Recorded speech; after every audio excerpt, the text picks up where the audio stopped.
আলেম ওলামা পীর মাশায়েখ আর মাদ্রাসা ছাত্রদের পবিত্র রক্তে পা রেখে তারা ক্ষমতায় যায় আর ক্ষমতায় যে ইসলাম ও মুসলমানকে চ্যালেঞ্জ করে। এ সুযোগ আর দেওয়া হবে না। অনতি বিলম্বে বিতর্কিত নারী কমিশনের সমস্ত প্রস্তাব বাতিল করলেই হবে না। যে নারী নামের ইতিহাসগুলোই দুঃসাহস করেছে গ্রেফতার করে তাদেরকে আইনের আওতায় আনতে হবে। আরেকটি বিষয় হচ্ছে ডক্টর ইউনূসকে বক্তব্য পরিষ্কার করতে হবে। 16 বছর ভারতীয় আধিপত্যবাদের বিরুদ্ধে আমরা রক্ত দিয়েছি। সর্বপ্রথম সকল প্রকার ছেলের কুফর রামবান নাস্তিক আর ভারতীয় আধিপত্যবাদ ও ফ্যাসিবাদের বিরুদ্ধে রক্তস্নাত করেছে শাপলা চত্বরে হেফাজতের আলেম ওলামা কর্মীরা। সেই আন্দোলনের আগ্নেয়গিরিতে 5ই আগস্ট ছাত্র জনতা আগুন ধরিয়েছে শুধু। অতএব আলেম ওলামাকে বাদ দিয়ে কোনো সিদ্ধান্ত মেনে নেওয়া হবে না। ডক্টর ইউনূস সাহেব পরিষ্কার করুন, মানবিক করিডোরের নামে বাংলাদেশকে হিন্দু প্যাসিফিক অঞ্চলে যুদ্ধের দিকে ঠেলে দিবেন না। আমরা ভারতকে সাহায্য করেছি। যদি আটলান্টিকের ওপার থেকে কেউ আগ্রাসন করতে আসে, বাংলাদেশের প্রত্যেকটি মাদ্রাসা একটা ক্যান্টনমেন্ট হবে।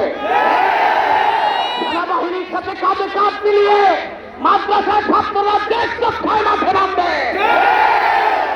আগ্রাসী শক্তিকে বলে দিচ্ছি, আমার দেশের সবুজ লাল পতাকার দিকে যে চোখ তুলতে পাত্র উপড়ে দেওয়া হবে।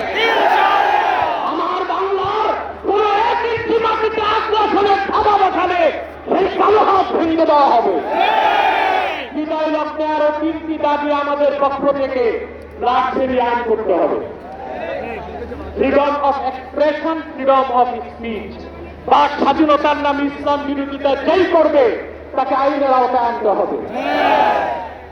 আমার দেশে অসংখ্য আলেম ওলামা নিরীহ মানুষকে জঙ্গি তকমা দিয়ে কারাগারে রাখা হয়েছে।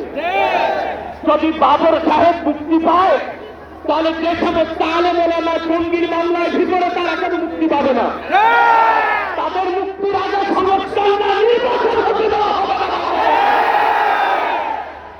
আমার সপ্তম দাবি, হেফাজতের পক্ষেই বাংলাদেশের সমস্ত মাসলাককে এক প্ল্যাটফর্মে আনা সম্ভব একটি দাবি আদায়ের লক্ষ্যে।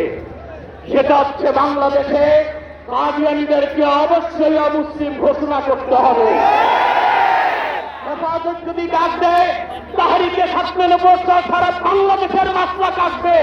আমরা কাদিয়ানীদেরকে অমুসলিম ঘোষণার দাবি আদায়ে যদি জান ও মাল দিতে হয় কারা কারা প্রস্তুত আছি। আখির দাওয়ানা আলহামদুলিল্লাহি রাব্বিল আলামিন। ওয়াসসালামু আলাইকুম ওয়া রাহমাতুল্লাহি তাআলা ওয়া বারাকাতুহু।